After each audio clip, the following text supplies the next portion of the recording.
বাড়ির উঠানে কেউ তৈরি করছেন মাটির পাত্র, কেউ তৈরি করছেন মাটির ঢাকনা, আবার কেউ বা তৈরি করছেন দই ভরানোর ডুঙ্গি।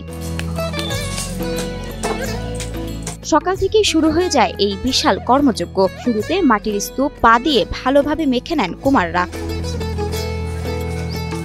এসব মাটি বিভিন্ন নদী, ডোবা, পুকুর থেকে সংগ্রহ করেন মাটির জিনিস তৈরির কারিগররা। মাটি তৈরি বলতে আমাদের মাটি সংগ্রহ করতে হয়, হয়তো নদী বা ডোবা সিস্টেম যেগুলা জোলা পরে থাকে সেগুলাকে ঘুরে অনেকে পুকুর দেয়, সেগুলা থেকে আমাদের মাটি সংগ্রহ করতে হয়। কখনো আধুনিক মেশিনে মাটি বসিয়ে বানান নানান জিনিস, আবার কখনো সময় নিয়ে দক্ষ হাতে নিখুঁতভাবে মাটির কাজ করেন কারিগরেরা।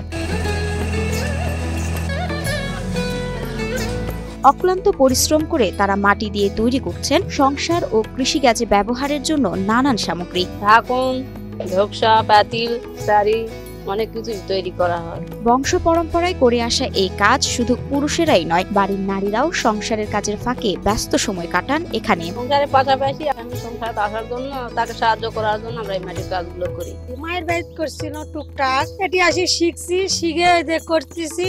আগে হলো পাকারি লিছিল, এখন আর লাই না পাকারি না নিয়ে হাতে বিক্রি করে, হাতেও ওই চলে না।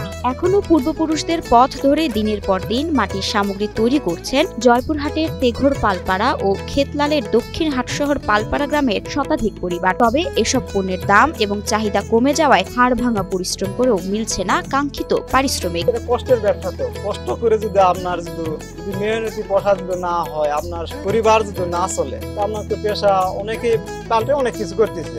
যে হাড় ভাঙা যে পরিশ্রমটা, এই পরিশ্রমের সে মূল্যটা আমরা পাই না এবং কেউ দিতেও চায় না। সে মূল্য যদি একটু যদি বাড়াতে চাই, তাহলে সেটা মনে করে আরেকজন যা বলে যে কই এত মূল্য কেন, এত বৃদ্ধি কেন। একসময় গৃহস্থালী থেকে শুরু করে বাড়ি বাড়ি ব্যবহার হতো মাটির তৈরি ঢাকনা, হাঁড়ি পাতিল, কলস, গরুর খাবারের চারি, গৃহস্থ পরিবারের চাল রাখার জন্য মাটির ডাবর এবং আরো নানান কিছু। বাজারে প্লাস্টিক, স্টিল ও সিলভার সামগ্রীর ব্যবহারের কারণে মাটির সামগ্রীর চাহিদা কমে গেছে বলে অভিযোগ করেন কুমাররা।